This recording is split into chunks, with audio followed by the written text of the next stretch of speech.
Now we're going to turn our attention from liquor to wine. Now it's possible at your facility you don't serve a great amount of wine, but that doesn't mean you don't need to have at least a minimum level of education when it comes to wine. It is possible that at your facility you serve a lot of wine, and if that is the case, the next handful of slides are only going to represent the minimum standards of knowledge for wine. And if you are at a facility that serves a great deal of wine, it's going to be good after these slides to hit pause on the video and walk through a deeper level of training with your trainer in regards to wine and wine service.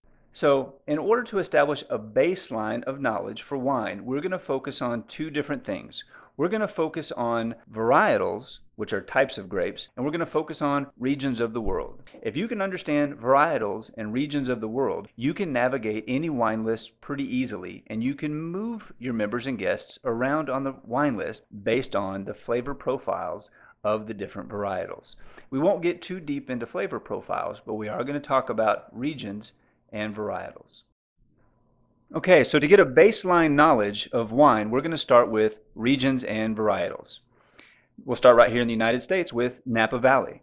The main varietals grown in Napa Valley are Sauvignon Blanc, Chardonnay, Cabernet Sauvignon, Pinot Noir, Zinfandel, and Merlot.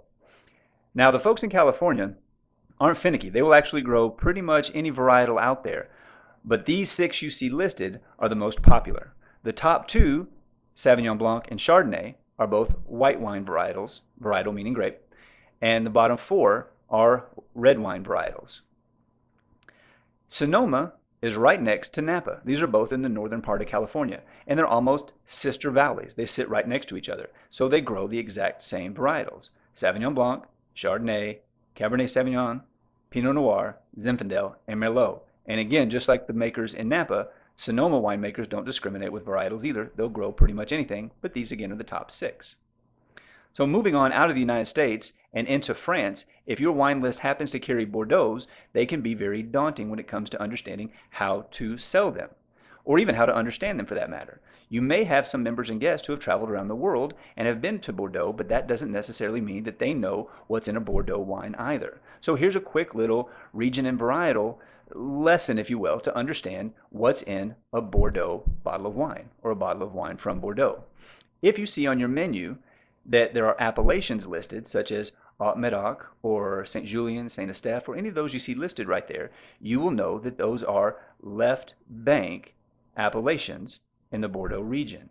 If they are left bank appellations, meaning that you see one of those names listed next to the bottle of wine on your wine list, then you automatically know that that bottle contains mostly Cabernet Sauvignon. You can see the 5 varietals listed there that are, by law, all supposed to be in most Bordeaux wines. Cabernet is mostly the predominant grape in wines that are made in the appellations on the left bank. So if you see those names like Saint Julien, Saint Estèphe, or Pauillac, Margaux, Graves, etc. on your wine list, then you will know that that bottle of wine contains mostly Cabernet. Again, it will have all 5 of those varietals blended together, but the majority of it will be Cabernet. So if you have a member or guest who really enjoys Cabernet, yet they want to try one of your Bordeaux's, this is an easy way to suggest the right Bordeaux to match the flavor profile that that member or guest is looking for when they're ordering their Cabernet, if their Cabernet is, let's say, from California. The flavors are going to be a little bit different, but the grapes are going to be the same. So Cabernet is Cabernet regardless of where it's grown, though the terroir will make the flavors slightly different. The member or guest will still be satisfied with the left bank Bordeaux. So on the opposite bank of the river that you see running through the middle of Bordeaux there, you have the right bank appellations. The 2 main right bank appellations are Saint-Emilion and Pomerol. So on your wine list, if you're carrying Bordeaux's and you see either Saint-Emilion or Pomerol listed next to one of the Bordeaux wines, you will know that that wine is mostly Merlot, because those 2 appellations mostly grow Merlot. So the majority of the grapes in their wine is going to be Merlot, even though, just like on the left bank, by law, they have to have a blend of the 5 grapes you see there, Cabernet Sauvignon, Merlot, Cab Franc, Petit Verdot, and Malbec. The majority of the juice inside a right bank Bordeaux is going to be Merlot. So if you have a member or guest who enjoys Merlot, you can now suggest a Bordeaux to them, and you will have educated them and you will have met their flavor profile need. Now we'll move out of Bordeaux and into Burgundy. We're still in France, but we're in the region called Burgundy.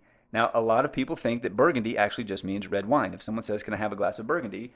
I would say probably 80% of people think that Burgundy just means a glass of red wine. Actually, when someone says, "Can I have a glass of Burgundy?" you have to ask, do you want white Burgundy or red Burgundy? Because the Burgundy they're referring to is the region in France. And you'll see there are two main appellations in France. It's the Côte d'Or and the Côte de Beaune. Now, you can disregard the third grape there. The third grape is Gamay, and you probably don't need to worry about that one. The two you really have to focus on are Pinot Noir and Chardonnay. By law, the majority of the red wine grown in Burgundy, and again, this is excluding the Gamay at the bottom, so you can pretty much just say that the only red wine varietal grown in Burgundy is going to be Pinot Noir. And the only white wine varietal grown in Burgundy is going to be Chardonnay. So if a member or guest says, "Can I have a glass of white Burgundy?" you now automatically know that they're looking for a Chardonnay. So if you happen to have a white Burgundy, you can recommend it to them. Or if you don't have a white Burgundy, you can simply suggest a Chardonnay from another region of the world, maybe from California or from Australia or just anywhere you happen to have a Chardonnay from. But you instantly know what they're looking for when they ask for a white Burgundy. Just like if somebody asks for a red Burgundy, they're looking for a light, crisp, somewhat grape, since Pinot Noirs are pretty light red grapes. So you can just recommend a Pinot Noir from another region of the world. This next region is just so that you understand what the word Chianti means. Chianti is not actually a varietal. Chianti is an appellation inside the Tuscany region of Italy. And you can see here on the picture in the circled red area, this is the appellation of Chianti. So if somebody orders a glass of Chianti, they're actually looking for Sangiovese, because 85% of all Chiantis by law have to be made of the varietal Sangiovese. The rest of a Chianti is made of Cabernet. So it's mostly Sangiovese and a little bit of Cabernet.